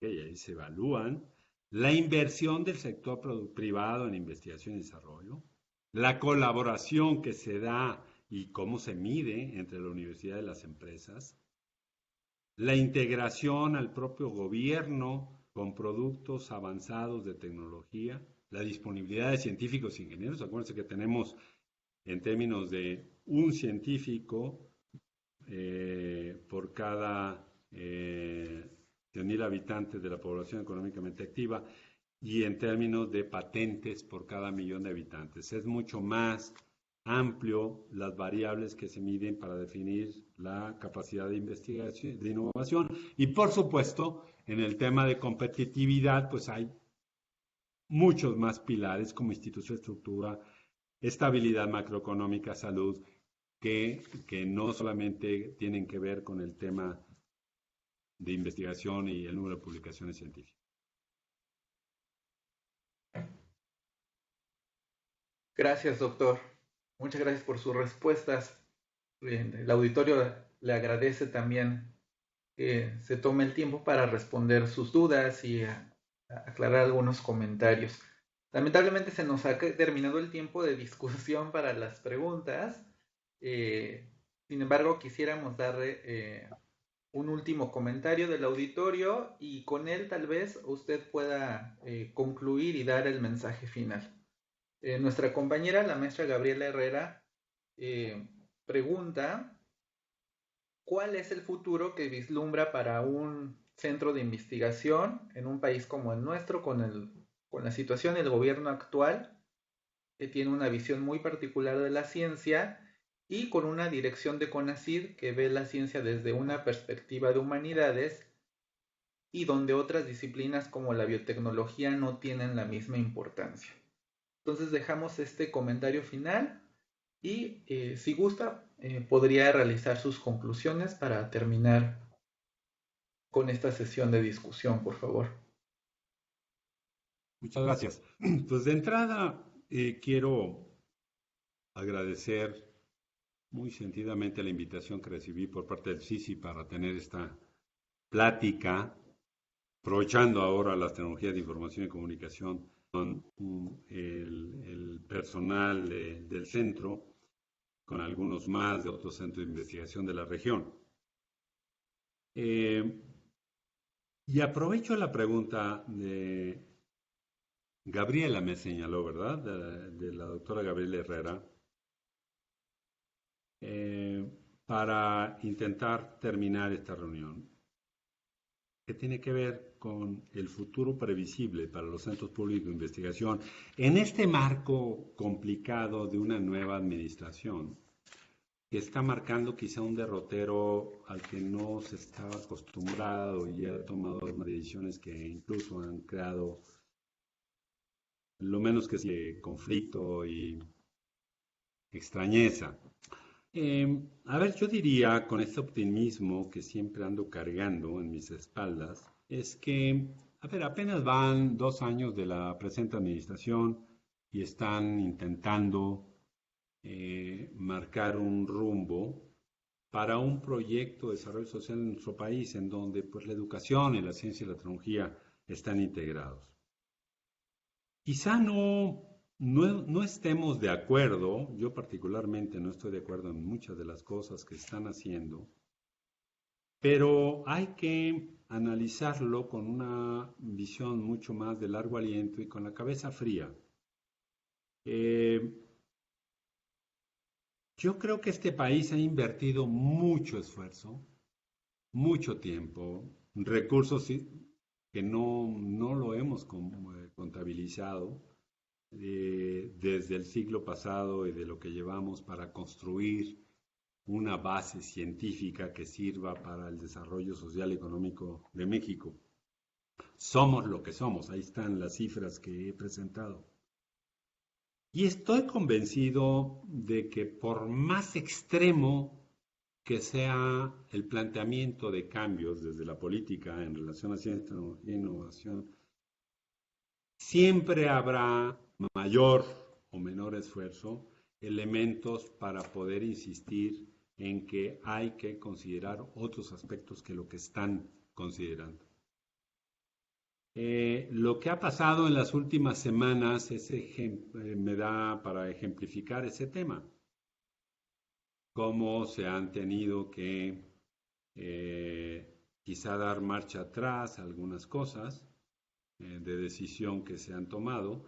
Un ejemplo concreto es que el Sistema Nacional de Investigadores, al menos en la última evaluación, al contrario de tener una disminución, creció por encima del menos del 5% que había venido creciendo. Ser inercial, porque estos son decisiones que se tomaron 4, 5, 6 años antes en formar un nuevo investigador y que ahora está ingresando al SNI. No hay forma de poder ahorita, al menos en ese tema del SNI, considerar extrapolando lo que puede pasar en los próximos años. Pero yo creo que en cualquier proyecto que se presente de desarrollo para nuestro país, se puede hacer valer con mucho esfuerzo, con mucha presión, la necesidad de fortalecer a los centros públicos de investigación. Se está pidiendo que los centros públicos de investigación usen los recursos de manera más transparente, pues siempre lo han hecho. Tienen sus juntas directivas, a lo mejor falta que se metan, que vean cómo se usan los recursos y cómo se debe de fortalecer más que quitarles lo poco que se tiene. Eso está asociado también a que no hay suficientes recursos en el país no está creciendo. No tuvo un crecimiento del orden del 1% el año pasado y va a tener un decrecimiento del orden del 10% este año. ¿De dónde van a salir los recursos? Ese es el tema. Con un montón de programas sociales que están en camino, ¿no? Apoyo a las becas de los muchachos, apoyo a los adultos mayores, etcétera, etcétera. Por lo tanto, hay que hacer uso de la creatividad. Miren, lo mejor que puede tener una institución de educación superior y un centro público de investigación como el CICI es su gente. Hombres y mujeres bien formados, reflexivos, críticos, por supuesto, de una situación dada, pero también muy propositivos y con un interés genuino y una convicción de querer ser lo mejor en el futuro. Yo no conozco a ninguno en ningún centro de investigación que quiera desaparecerlo de aquí a 10 años. Es nuestro espacio de desarrollo profesional. Es donde quisiéramos hacernos viejos y morirnos haciendo nuestro trabajo y quisiéramos tener como en nuestra casa mejores condiciones siempre. Y estos hombres y mujeres, estoy seguro de que vamos todos a encontrar fórmulas para salir adelante. No creo en las crisis eternas. Las crisis son eso, crisis, son temporales. Y como decía Winston Churchill en alguno de sus lemas por ahí, de sus frases célebres, esta pandemia que ahora sí nos tocó, no habíamos vivido en esta generación esto en muchos años después de la pandemia española, mucho más grave por ha pasado en esta, nos va a dejar experiencias para sacar de esas experiencias. La pandemia es tan grave que no hay que desaprovecharla. Hay que aprovecharla con las mejores ideas, doctor Herrera. Buscando ese futuro, nadie lo puede construir más que su gente. Nadie lo va a construir. Se apoyan las políticas de CONACYT, los recursos vienen de CONACYT, el Sistema Nacional de Investigadores, pero la decisión más importante está en función de la discusión interna que se dé. Por eso termino agradeciendo todas las preguntas, termino deseándoles que en esta discusión para mejorar el CICI como se planteaba, encuentren el mejor derrotero. Por su parte, en el trabajo que nosotros hacemos desde el Comité Externo de Evaluación, intentamos aportar nuestro granito de arena. La mayor parte pues está en sus manos. Espero que encuentren un buen camino, los mejores caminos, que lo discutan, que propongan derroteros mejores para el Centro de Investigación Científica de Yucatán. Muchas gracias a todos. Les dejo un abrazo muy fuerte y mi corazón con ustedes. Gracias, doctor. Muchas gracias. Todos los presentes en la transmisión, los que estamos aquí en la dirección del CICI, por supuesto, todo el equipo de Foro de Análisis CICI, agradecemos infinitamente que nos compartiera el día de hoy sus conocimientos y sobre todo su experiencia. Ahora quisiera regresar los micrófonos al doctor Iván González, quien quiere dirigirnos unas palabras antes del cierre de esta sesión. Doctor, le cedo la palabra. Muy bien, muchas gracias. Pues, estimadísimo doctor Villa, ha sido una experiencia muy padre escucharlo hablar. Creo que quisiera compartir con usted y con todo el auditorio algo que ocurrió el día de ayer en Sisi para cerrar, que viene muy acorde con todo lo que hemos platicado hoy. Sobre todo con aquella frase con la que terminó su discurso que decía, nunca dejes que una buena crisis se desperdicie. Como muchos de ustedes saben, pues la semana pasada nos visitó Delta y eso afectó todas nuestras instalaciones. Todos ustedes los han vivido, pero el día de ayer estuve en Sierra Papacal porque ese campus fue el más afectado de todos. Y efectivamente, ¿no? Creo que la recepción del personal que me encontré en Sierra Papacal el día de ayer era esta positividad, ¿no? Y hablamos algo muy parecido a lo que dijo Sue Churchill, ¿no? Bueno, esta fue una experiencia, ¿no? Hemos aprendido de esta crisis que representó Delta, no nos va a volver a pasar, ¿no? Y estuvimos ayer mismo planteando soluciones y cómo resolver y todo, ¿no? Y en ese mismo sentido, pues, la pandemia y el cambio de gobierno, pues son solo eso, crisis, que de las cuales si no aprendemos algo, entonces tenemos problemas. Por otro lado, ¿no? Creo que mi padre y el doctor Villa pertenecen al mismo club, porque él me decía, ¿no? Hijo mío, si tu problema se resuelve con dinero, está fácil tu problema, ¿no? Lo único que tienes que hacer es conseguir el dinero. Y efectivamente eso es, ¿no? Creo que al tener un personal tan activo y proactivo que tenemos en Sisi, tenemos la inversión más grande que nos puede permitir enfrentarnos a cualquier crisis. Y si lo único que nos hace falta es dinero, realmente el problema no es tan grave. Lo único que hay que hacer es conseguirlo, ¿no? Me despido con estas palabras, les agradezco al doctor Villa su presencia, sus palabras, y les agradezco a todos ustedes que se han conectado remotamente a escuchar esta conferencia, ¿no? Y les espero la próxima semana con otro orador. Adelante, Javier. Gracias, doctor. Gracias. Antes de pasar a nuestras conclusiones, quisiera precisamente recordarles las fechas de nuestros próximos foros. El siguiente viernes, 23 de octubre, a las 4 de la tarde, tendremos la presentación del tercer tema, que se titula Perspectivas y retos de los centros públicos de investigación para contribuir al desarrollo social. Y además queremos el día de hoy presentarles dos nuevas fechas. Tenemos para el 30 de octubre y para el 6 de noviembre. En estas nuevas fechas se presentarán los temas Ciencia, Tecnología y Sociedad y los retos del desarrollo. En los tres casos, la cita será a las 4 de la tarde. Bueno, finalmente ya como cierre a esta sesión, quisiera ceder la palabra ahora a la doctora Liliana Alzate Gaviria, quien es investigadora titular en nuestro centro de investigación y además directora de investigación. La dirección de investigación es el área que encabeza el programa que encabeza el proyecto del cual desprende el programa de este foro de análisis CICI. Doctora, le cedo el micrófono para que nos comparta, por favor, las conclusiones de este foro. Gracias, Javier.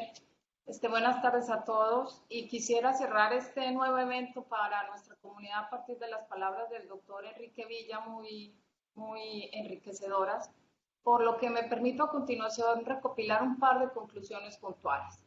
Iniciaría con que México cuenta con un sistema de ciencia, tecnología e innovación que ha costado décadas construir, particularmente desde la década de los 90, siendo visible el comienzo de la apertura de la política de la ciencia, tecnología e innovación mexicana. Otro aspecto muy importante de resaltar es que es un sistema de ciencia relativamente joven, de acuerdo a su configuración y arreglo institucional, que data apenas del año 2002 a la fecha y donde es evidente que más actores tuvieron espacio de acción. Me gustaría también, asimismo, comentar algunos parámetros que nos comentó el doctor Enrique Villa, y serían aspectos relacionados que podrían considerarse pequeños, pero realmente son robustos indudablemente. Son datos que él nos comentaba entre el 2019 y 2020, que hablan, por ejemplo, de 2.376 posgrados en el PNC, casi 69.000 becas vigentes, 32.768 miembros del Sistema Nacional de Investigación, 27.452 publicaciones científicas, casi 16.000 patentes solicitadas por año, 8.702 concedidas y un gasto en investigación científica y desarrollo experimental relacionado o respecto al Producto Interno Bruto hasta el 2018 de 0.48 en el Índice Global de Competitividad. Así que por todo lo anterior, tenemos un sistema de ciencia, tecnología e innovación que requiere continuar en un proceso de fortaleza y consolidación. Finalmente, ante el paradigma de la crisis sanitaria, hay estrategias que deben replantearse. Una de ellas es cómo las instituciones de investigación, como lo comentaba el doctor Villa, debemos considerar como un marco de oportunidad para plantear nuestros propios procesos de gobernanza, el rediseño de políticas públicas y desarrollar colaboraciones, diálogos y toma de decisiones de manera compartida. Le agradezco en nombre de la comunidad CICI por su valiosa participación, estimado doctor Villa, y adelante, Javier.